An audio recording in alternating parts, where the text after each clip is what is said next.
foundations of the world, he saved. Creflo Dollar, you're a goddamn lie. My words stand whether grace there or not. I ain't gotta show you no grace cause you have not showed none. Nigga, you don't show no grace. I ain't gotta show you no grace. You don't deserve no grace. You in hell, nigga. That's where you at. You not nowhere where you could pray to Jesus no more. Heaven and earth gone. They gone. I done made a new heaven and a new earth. And you not that new heaven, man. You Satan. You and TD Jakes, them Satan. I don't have grace, man, for that. I don't have grace for that. I don't even have grace for you up there preaching today. You know what I'm saying? Because you didn't exhibit none. This Adam, this God, you in my hands. Now, you know what I'm saying? Saved us before the foundations of the world. He gave us an inheritance before the foundations of the world. He adopted us. I couldn't have done that for the foundation, and I did all that for the foundations of the world. But then what y'all do? What y'all do with it? You made a mark of a beast, and then you turned it into Jesus, and then you worshipped it, and then you set out to kill it, and all that there murder and all that stuff. Then you turned money into the mark of the beast that you receive in your right hand and in your forehead. And you did all that, and you did all that wickedness and all that stuff right there. You know what I'm saying? And then you come back talking about you need some grace. God got grace in his Bible. I don't see it out of your mouth. For Adam, shit, you ain't ever read Romans 5 and apologized for everything they lied on Adam and Eve. Made his mind up that every believer was going to be a son or a daughter of the Lord. He did all of these things before the foundations of the world.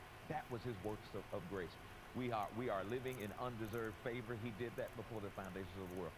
Once you got born again, you are instantly grafted into the family of God. All of that happened. And so what he says is, since I did all of that for you and you didn't do anything to deserve it, now I'm going to appeal to you to walk worthy. I'm going to appeal to you to forgive. I'm going to appeal to you to get rid of bitterness. I'm going to appeal to you to live.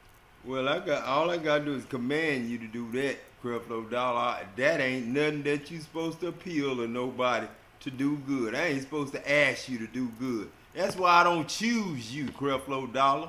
Cause you don't supposed to have to be asked to do good. God don't supposed to have to appeal to a motherfucker to goddamn get him to act goddamn like he's supposed to. That's goddamn common sense taught by a mama and a daddy that made love to goddamn make a love and got a love child.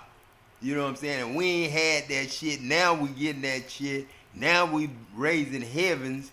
We bringing new heavens in heaven. And we ain't got no time for no bullshit like you talking about it. God don't act like you act. That's not my character. To appeal to a motherfucker what I want him to do. And appeal by grace. Motherfuckers, you crazy. You ain't showed none. Live a life that will harmonize with my work of grace. And so now instead of us doing something to try to get God to do something good for us, God says, I'm going to do something good for you first, and then hopefully that will be a motivation for you to want to live a life that will harmonize with my works of grace. If you understand that, say amen. Now let's begin Ephesians chapter 4 and 1. Ephesians chapter 4 and 1. He says, I therefore, the prisoner of the Lord, I am beseeching you that you will walk worthy of the vocation. Another translation says, walk worthy of the calling wherewith you are. The vocation is the vocation the vocation is the education. The vocation is the education. It ain't none of that Creflo Dollar talking about.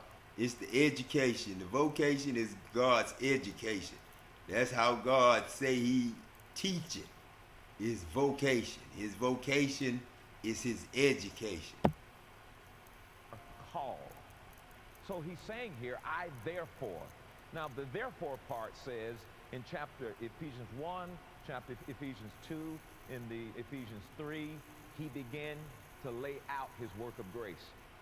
You see in Ephesians 1 where he talks about the inheritance, and he talks about that we've been made the sons of God. He talks about how we've been baptized. Man, yeah, the Bible talk about that stuff, but if you don't show that, Creflo Dollar, if you have not gave that, it's just like if you don't forgive, I can't forgive you. If you don't show that mercy and grace, you can't run for no president. Tell TD Jakes same goddamn thing. You know what I'm saying? If you sitting up there and you've been following a system and you've been the teacher teaching people that each stripe that y'all hit Jesus with, you was healed. And it pleased God to bruise Jesus. And he was stricken by God. If you taught those, if you taught Christ and him crucified on a cross, if you taught him being lifted up meant anything other than love, other than honored, other than obeyed, reverenced, because I said I know they gonna reverence my son. If you teach anything other than that, Creflo Dollar, then how can you teach grace and expect grace from God? Expect a God, a real God, to speak through your vocal cords, and you a real satanic devil, huh? I can't do that, and I'm a God, and heaven and earth fled away from me. I'm a new heaven. You know what I'm saying? That's it.